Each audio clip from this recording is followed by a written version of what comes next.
हुंडी के जरिए इस्तेमाल करते हैं, लेकिन वो अपने मुल्क के साथ लॉयल है।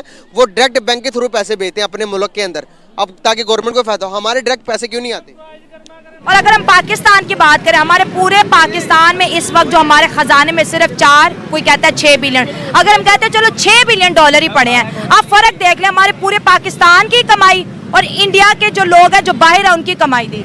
जय हिंद दोस्तों, भारत ने एक बार फिर से इतिहास रच दिया है, जिसे देखकर पूरी दुनिया हैरान है। और भारत में वो कर दिखाया है जिसे देखकर चीन, जापान, रूस, जर्मनी जैसे बड़े बड़े विकसित देश भी नहीं कर पा रहे हैं। दोस्तों, आप जानते हैं इंडिया पूरे वर्ल्ड में पैसा कमाने में नंबर 1 पर है। यह नंबर 1 का दर्जा भारत को आज से प्राप्त नहीं हुआ है, ये कई बरसों से है। पिछले साल पता चला है कि भारतीय लोगों ने $100 बिलियन की रेमिटेंस भारत को भेजा। यह खबर बाहर निकाल कर आई है। इस बार भारतीयों ने हर साल की तुलना में वर्ष 2023 में सबसे ज्यादा कमाई की है। ये नंबर $100 बिलियन से बढ़कर 135 बिलियन में उस डॉलर हो चुका है। यह कितना बड़ा नंबर है, इसका अंदाजा आप लोग लगा सकते हैं। इस फील्ड में दुनिया का कोई और देश इसके आसपास भी नहीं है।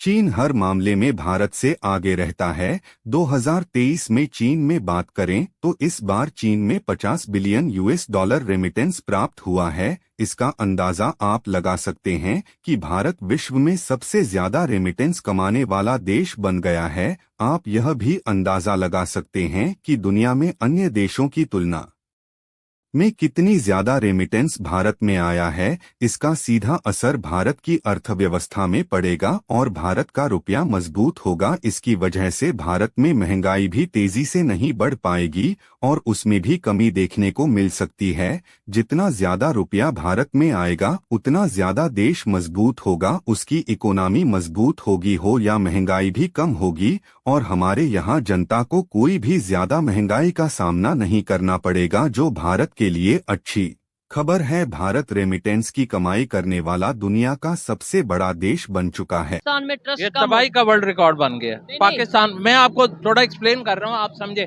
वो ये कह रहा हूँ कि जब किसी कौम के लीडर सिंसियर नहीं होते, जैसे इमरान खान साहब इस टाइम इक़्तिदार में नहीं है, लेकिन वो इक़्तिदार के लिए तमाम जायज़ नजायज़ हरबे, अमरीकी बयानिया, साइबर, वो जितने भी मामलात उसके फंडिंग केस, उनसे बचने के लिए नेगेटिव फायरिंग का वाकया, उसकी आज तक FIR के लिए वो रिपोर्ट भी नहीं दे सका। मैं बात ये कर था इंडिया का क्या है, रीजन बता रहा हूँ। वहाँ पे सबसे बड़ी बात होती है जब आप मुल्क के साथ मुखलस होते हैं, जैसे वहाँ पे कांग्रेस अपोजिशन में है, वो कौमी इशू पे शरारती तमाशबीनी वाला काम नहीं करते।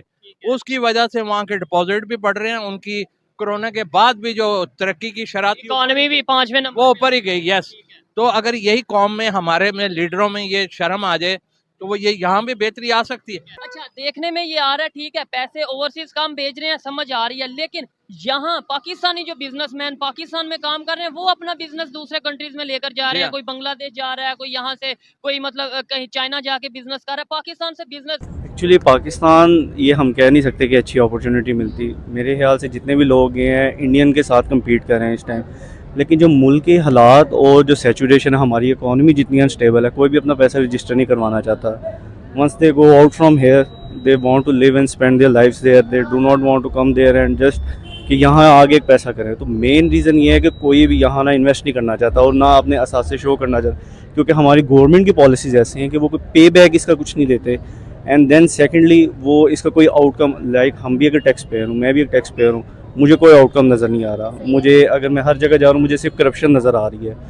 तो ये एक बेनिफिशियल रीज़न है। अगर आप चाइना से कम्पीट कर रहे हैं अपने आप को, अगर आप इंडिया से कम्पीट कर रहे हैं, they are providing such services. वहाँ माइक्रोसॉफ्ट है, मैं खुद एक सॉफ्टवेयर इंजीनियर, अगर मैं एक बात करूँ, वहाँ माइक्रोसॉफ्ट आ रहा है, वहाँ चीज़ें। पाकिस्तान में क्या है, we are just surviving on IT industry right now. जी, उनके जो प्राइम मिनिस्टर हैं मोदी है, वो उनकी दिल की धड़कन है, यानी कि वो जो जिस बेस पे वो चलते हैं ना, उसकी वो नुमाइंदगी कर रहा है। तो मोदी बैठे कम क्यों होते जा रही है? क्या वजूहत है? बाहर जो रहते हैं फॉरेन पाकिस्तानी, क्या उनका ट्रस्ट नहीं रहा पाकिस्तान के ऊपर? क्या वजूहत है?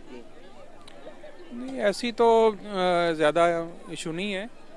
जो फैमिली बेस आप समझें, होम रेमिटेंसेस जो हैं, वो तो जिनकी फैमिलीज ऑलरेडी यहाँ पे हैं, वो तो एज इज़ चल रही हैं, वो तो सिमिलर है।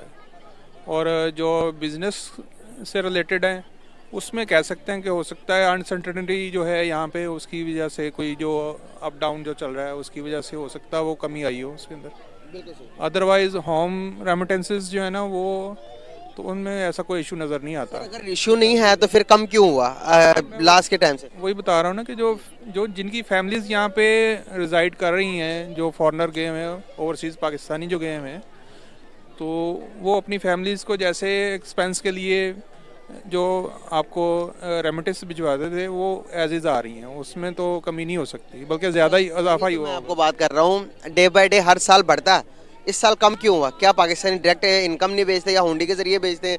क्या करते हैं क्या नहीं? हमारी सरकारी जो हमारे जितने भी अदारे हैं आप देख लें, वो उसमें मतलब कि करप्शन के अलावा कोई काम नहीं है। आप छोटे से छोटा काम भी आप अगर किसी को मतलब कोई काम करवाना चाह रहे हैं ना, वो सबसे पहले आपको वहाँ पर उनके साथ करप्शन में शामिल होना पड़ेगा, उसके बाद जाकर मतलब आपका काम होगा। तो ये हमारा जो पाकिस्तान है ये बहुत मुश्किल है। बताती चलूँ कि हमारे जो रिजर्व थे वो 32 बिलियन डॉलर्स के थे, अब वो 8 बिलियन डॉलर्स के रह गए। इंडिया की बात करें तो इंडिया में 800 बिलियन डॉलर्स के रिजर्व हैं इस टाइम। आप देखें, बेशक उसकी मार्केट बहुत बड़ी है, लेकिन फिर भी उन्होंने इतने रिजर्व अपने इकट्ठे किया है। इवन अगर मैं बात करूँ स्टॉक एक्सचेंज की, सबसे ज़्यादा इस साल उनके स्टॉक एक्सचेंज की जो है रेटिंग ज़्यादा हुई है। हमारी हम देखें तो हमारी तो इम्पोर्ट ही नहीं ख़त्म होती, एक्सपोर्ट क्या करेंगे। उन्होंने तो मेक इन इंडिया पे इतना काम किया कि आज दुनिया उनके प्रोडक्ट्स यूज़ कर रही है, और हम चाइना पे अभी भी अलाए हैं। बेसिक मेरी जो ज़ाती जो राय ये है कि मतलब कि मैं वैसे अपनी ज़ाती राय दे रहा हूँ, इमरान खान एक पाकिस्तान के लिए एक वाहिद उम्मीद है, ठीक है। उस बंदे की कोई प्रॉपर्टी ना बाहर है ना पाकिस्तान में, और जितनी है उसने कहा जब मैं मर जाऊंगा ना तो ये सारा मतलब शौकत खान के लिए मैं इसको कर दूंगा। अब इमरान खान, मेरी ज़ाती राय है कि इमरान खान के अलावा बाकी जितनी भी सियासत है वो बिल्कुल फारिग है। आपने प्रॉपर्टी की बात की है ना, तो इमरान खान ने ये बात कही थी कि हमारे जो हुक्मरान हैं, हमारे हुक्मरानों की बाहर जायदादें हैं, इवन कि उनकी काफ़ी ऑडियोज़ भी लीक हुई। फिर उन्होंने जो है हमेशा अपनी हर स्पीच के अंदर इंडिया का जिक्र किया। क्या लगता है क्यों? उन्होंने यहाँ तक कहा कि नरेंद्र मोदी की आज तक कोई बाहर जायदाद नहीं नजर आई, इवन यहाँ तक उन्होंने। तो आपको क्या लगता है कि क्या वजह है, क्या डिफरेंस है? क्या पाकिस्तानियों को बाहर अच्छी अपॉर्चुनिटीज नहीं मिलती और इंडियंस के आगे जाने की क्या रीजन के ऊपर इतना ट्रस्ट अवाम का हो गया है कि वहाँ पर बढ़ रही है रेमिटेंस, और दुनिया में सबसे ज़्यादा इस टाइम सबसे ज़्यादा इंडिया की रेमिटेंस हुई है। अच्छा, हम लोग अपने मुल्क के साथ इस चीज़ को लेकर लॉयल क्यों नहीं? हम अगर वहाँ कमाते भी हैं तो मुल्क में वापस नहीं भेजते, या फिर हम इलीगल तरीके से भेजते हैं, लीगल हम नहीं अपनाते। वो डे बाय डे इतनी उनकी तरक्की होती जा रही है, लेकिन हमारी पेमेंट आने के दूसरे तरीके हैं।